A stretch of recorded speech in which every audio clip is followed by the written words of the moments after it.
Alors, pour l'histoire de passion, ma passion, c'est mon métier de base. Donc, je suis journaliste de profession.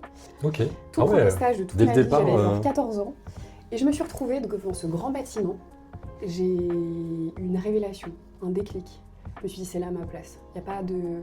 Il y a pas à avoir une intuition aussi forte si c'est pas vraiment ça qui m'est destiné.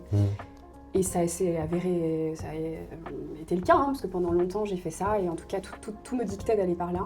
Je raconte ça parce qu'il y a tout un passif dans le journalisme qui m'amène à ce que je fais aujourd'hui et ce que je veux être aujourd'hui. Moi, mon média passion, c'est pas la télé. La presse écrite, j'aime beaucoup, mais en fait, je m'en distance un peu. Puis maintenant, on a des outils, l'IA notamment, enfin voilà, qui prennent beaucoup de place, qui font perdre un petit peu la place de l'humain dans le rôle de la plume. Et en fait, la radio a été quelque chose d'assez évident pour moi, un média assez passionnant tout de suite. Ouais. Et je me suis sentie vraiment chez moi derrière un micro, mais vraiment chez moi.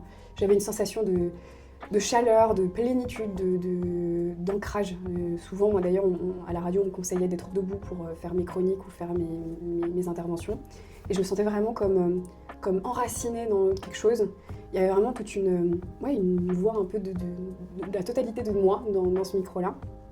Et la radio, c'était une évidence. Et la voix est un média à part entière. Enfin, dans le journalisme, c'était assez facile pour moi. Il y avait tout ce que j'aimais, c'est-à-dire la rencontre avec les gens, les échanges, le fait d'être nourrie par la rencontre. C'est ce que je retrouvais dans ce métier au quotidien. Et en fait, j'avais l'impression de grandir un petit peu plus chaque jour, de m'évader dans l'esprit des autres par le fait qu'ils me racontent ce qu'ils ont vécu, etc. Enfin, je voyageais grâce aux échanges que je pouvais avoir. Autre chose, mais on en parlera peut-être après. Il y a eu d'autres directions prises, mais c'est toujours... Là. Dans un coin de ta tête. Ouais, ça n'a pas bougé.